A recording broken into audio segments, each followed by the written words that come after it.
کریں گے تمام ممبران کا، پھر رولز کے مطابق گھنٹیاں بجائی جاتی ہیں اور اس کے بعد سے تھوڑا سا وقت دینے کے بعد کہ کوئی رہ نہ جائے اسمبلی میں پہنچنے سے،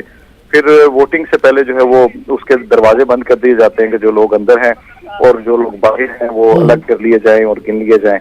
اور اس کے بعد پھر یہ ووٹنگ ہوگی اوپن کہ وہ یا تو ایک سائڈ پہ کہیں گے کہ تمام اپنا اندراج کروائیں ایک جگہ کے اوپر،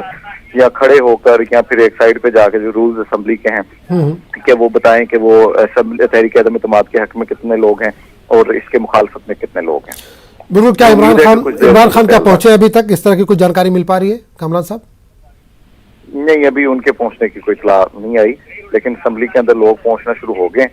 تو ابھی کچھ دیر میں کیونکہ ابھی شروع ہونے والا ہے اجلاس تو معاملات کلیئر ہوں گے۔ بالکل، اپوزیشن تو کافی خوش نظر آ رہی ہے، ظاہر سی کل سے ہی ہم نے دیکھا کہ اپوزیشن کے چہرے پہ مسکراہٹ ہے۔ عمران خان یا ان کی پارٹی کی طرف سے کس طرح کے تاثرات مل رہے ہیں؟ ابھی وہ تو آخری بال کے چکر میں ہے، کیا ابھی کچھ امید ہے آخری بال اندازہ ہوگی؟ نہیں، صبح میں ہم نے بات کی تھی کہ آخری بال دعا کریں کہ آخری بال کے اوپر وہ پچھلی بار کی طرح وکٹیں اٹھا کے پچ اکھاڑ کے نہ کہیں لے جائیں، باقی خیر ہے، باقی ان کا کیا کچھ گنجائش ہے؟ کامران صاحب کچھ ایسی گنجائش ہے کہ کچھ آخری بال پہ کر سکتے ہیں؟ ابھی کچھ اس طرح کے پوائنٹس ہیں؟ دیکھیے، معجزات کی توقع پاکستان میں ہمیشہ سے رہی ہے، اور پچھلا معاملہ بھی معجزہ کا ہی ایک اثر تھا، وہ غیر آئینی ضرور تھا لیکن معجزہ آپ اسے کہہ سکتے ہیں کہ جس نے کچھ دن جو ہے بطور وزیر اعظم عمران خان کو دے دیے اپنا ضمیر مطمئن کرنے کے لیے، حالانکہ آئینی طور پر یا اخلاقی طور پر وہ جواز اسی وقت ہو گئے تھے جب انہیں ان کے خلاف تحریک اعتماد آئی اور ان کے مشیروں نے بھی انہیں بتا دیا اور ان کے ساتھی بھی انہیں چھوڑ کے کہ آپ کے پاس مطلوبہ آنکڑے یا تعداد موجود نہیں ہے، تو تبھی خیر انہیں اخلاقی طور پہ الگ ہو جانا چاہیے تھا۔ لیکن اب دیکھیں آج بہرحال ایک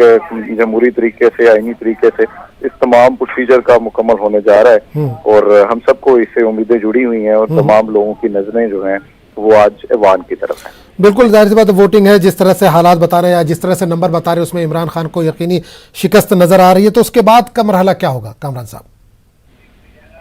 دیکھیے، رولز یہ کہتے ہیں کہ اگر تحریک عدم اعتماد کامیاب ہو جاتی ہے تو عوام میں بڑی پارٹی جو مسلم لیگ نون ہے اس وقت، اسے اسپیکر جو ہے وہ دعوت دیں گے کہ اپنا وزیر اعظم لے آئیں، اور اس کے اوپر پھر اعتماد کا ووٹ وہ لے گا ایوان سے۔ امید ہے کہ وہ لے لیں گے کیونکہ متحدہ اپوزیشن کی طرف سے ہیں، لیکن رولز یہ کہتے ہیں کہ اگر وہ بھی نہیں لے پاتے تو پھر تیسری بڑی جماعت کو اسپیکر دعوت دیتا ہے، وہ پاکستان پیپل پارٹی ہے، اگر وہ بھی نہیں بنا پاتے تو پھر قائم مقام حکومت قائم ہوگی اور اسمبلیاں تحلیل ہو جائیں گی اور ہم نئے انتخابات کی طرف جائیں گے۔ بالکل، پی ایم کے لیے کیا کسی کا چہرہ سامنے آ رہا ہے کہ پی ایم یہی ہوگا؟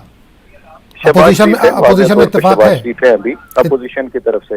تو پہلے سے اتفاق ہے، اور اسی کو اتفاق کے اوپر ایک شخص پہ جنہوں نے کیا تھا تو اتنا بڑا اقدام اور تحریک اعتماد اور یہ تمام معاملات اسی کی بنیاد پہ چلے۔ بالکل، جس طرح سے پاکستان معاشی بحرانی کی طرف بڑھ رہا ہے، ایسے میں جو نئے وزیر اعظم آئیں گے ان کے لیے اقتدار سنبھالنا کتنا آسان یا کتنا مشکل ہوگا؟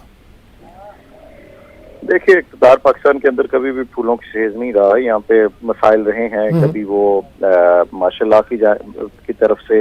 اس طرح کے حالات کی وجہ سے، کبھی ایمرجنسی کی وجہ سے، کبھی معاشی حالات کی وجہ سے، کبھی قرضوں کے بوجھ کی وجہ سے، لیکن بہرحال پھر بھی ایک جو 3 سال جس طرح سے معیشت کا بیڑا غرق ہوا اور معاملات ہوئے اور لوگ جو نا امید ہوئے، اس کے بعد اب مشکلات تو یقیناً نئی حکومت کے لیے ہوں گی، لیکن انہیں کم از کم عام آدمی جو ہے وہ وقت ضرور دیں گے کہ اس حالات کو بہتر کرنے کے لیے کچھ ٹائم لے لیں اور انہیں بہتری کی طرف، پٹری کی طرف لے جائیں۔ بالکل، اگر حالات آج ووٹنگ کے بعد نہیں سنبھلے تو فوج کا کیا کردار ہو سکتا ہے؟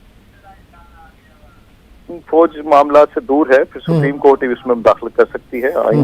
سپریم کورٹ میں توہین عدالت کی کارروائی کے لیے اپوزیشن درخواست دے سکتی ہے یا خود نوٹس بھی وہ لے سکتی ہے، اور اس کے پاس اختیار ہے کہ وہ فوج کو بلا لے اپنی معاونت کے لیے اور کہے کہ وزیر اعظم کو گرفتار کر لیں یا کچھ بھی معاملہ ہو سکتا ہے، لیکن خدا نخواستہ ایسے حالات آئیں یا تیسری قوت کو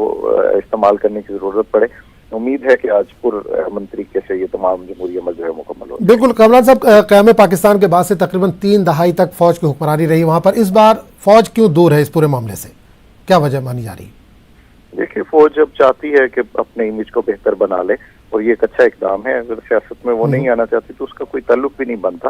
کیونکہ یہ تمام ادارے، چاہے وہ انٹیلیجنس ادارے ہوں یا فوج ہو، یہ ہمیشہ سے ہی جمہوری حکومتوں کے ماتحت ہوتے ہیں، اور پاکستان کا آئین بھی یہی کہتا ہے، تو انہیں میرا خیال ہے کہ متحد رہ کے ہی اپنا کردار ادا کرنے کی ضرورت ہے، اور وہ اس بار کر رہے ہیں۔